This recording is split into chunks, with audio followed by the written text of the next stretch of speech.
It's the Great Pumpkin, Charlie Brown.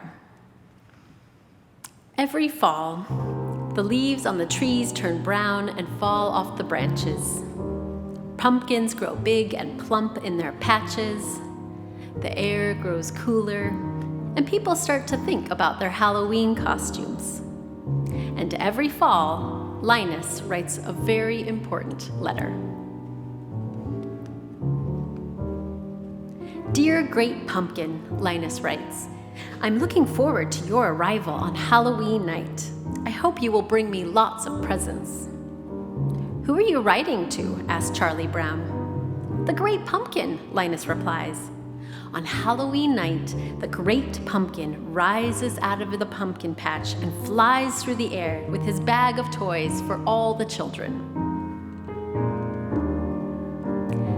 Linus's sister Lucy isn't happy that Linus is writing to the Great Pumpkin. You'll make me the laughingstock of the neighborhood, she complains. But Charlie Brown's sister, Sally, doesn't think Linus is out of his mind. She thinks Linus is wonderful. He is her sweet baboo. Wouldn't you like to sit with me in the pumpkin patch on Halloween night and wait for the Great Pumpkin? Linus asks. Sally is thrilled. I'd love to, she tells Linus. Later that day, Charlie Brown has a surprise waiting for him in the mailbox. I got an invitation to a Halloween party, he exclaims. Lucy thinks the invitation must be a mistake. There were 2 lists, she tells Charlie Brown, one to invite and one not to invite. Charlie Brown knows which list he was probably on, but he decides to go to the party anyway. On Halloween night, everyone is planning to go to the party, except Linus. My blockhead brother will be out in the pumpkin patch making his yearly fool of himself, Lucy grumbles. She can't understand why he would choose to miss out on all the fun Halloween has to offer by sitting in a pumpkin patch. Everyone puts on their costumes. Lucy is dressed as a witch. Charlie Brown is dressed as a ghost, but no one can tell that because he had a little trouble with the scissors. Sally and Schroeder are also dressed as ghosts, but they figured out how to use the scissors just fine. Pigpen is dressed as a ghost too, and everyone can tell which one. Snoopy walks by, also dressed in a costume. Who in the world is that? Asks Lucy. He's a World War I flying ace, Charlie Brown explains. Now I've seen everything, Lucy says. Lucy declares that everyone will go trick-or-treating first and then go to the party. As they pass the pumpkin patch, Linus sees them and gets excited, thinking they've come to wait with him. Have you come to sing pumpkin carols with me? He asks. You blockhead, Lucy yells at her brother. You're going to miss all the fun, just like last year. Don't talk to me like that, Linus cries. The Great Pumpkin will come because I am in the most sincere pumpkin patch. Oh, good grief, Lucy exclaims. She marches off with her friends. It looks like no one wants to join Linus. Except, what about Sally? Sally is torn. She doesn't want to miss out on all the fun, but Linus is her sweet baboo. What should she do? She runs back to the pumpkin patch. I'm glad you came back, Linus tells her. You'll see the Great Pumpkin with your own eyes. Linus is positive the Great Pumpkin will pick this patch. Why wouldn't he? The Great Pumpkin chooses the most sincere patch to visit every year.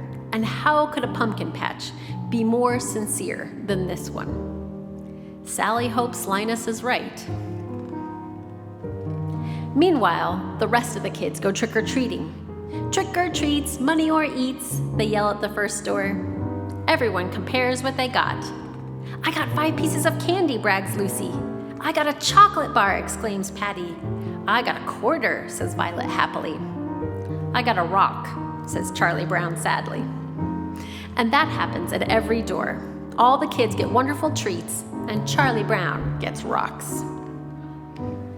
Lucy decides they have done enough trick-or-treating and it's time for the party. After all, everyone has a bag filled to the brim with treats. Well, except Charlie Brown. He has a bag full of rocks. On their way to the party, they pass the pumpkin patch again. The kids laugh at Linus and Sally for waiting instead of coming to the party. "The great pumpkin will be here," Sally yells, defending Linus. After they walk by, she turns to Linus. "All right, where is he?" she asks. "He'll be here," Linus assures her.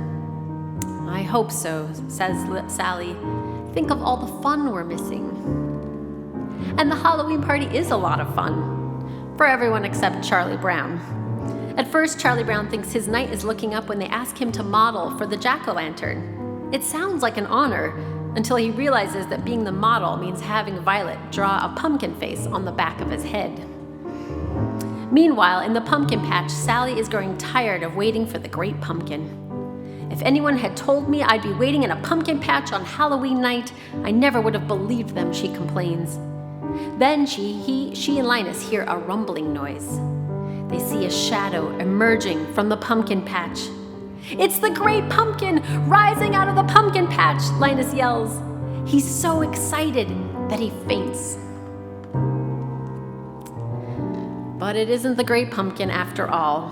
It's just the World War I flying ace on his way back from an important mission. Linus wakes up and asks Sally what happened. "I was robbed," howls Sally. "Halloween is over and I missed it." She stomps out of the pumpkin patch, leaving Linus all alone to wait for the great pumpkin. He falls asleep waiting, and later that night, Lucy comes to bring him home and tuck him into his warm bed. The next day, Charlie Brown tries to make Linus feel better. "Don't take it too hard that the great pumpkin never showed up," he tells his friend. But Linus doesn't feel let down. "Just wait until next year," he tells Charlie Brown. "I'll find the most sincere pumpkin patch, and I'll sit in that patch until the great pumpkin appears."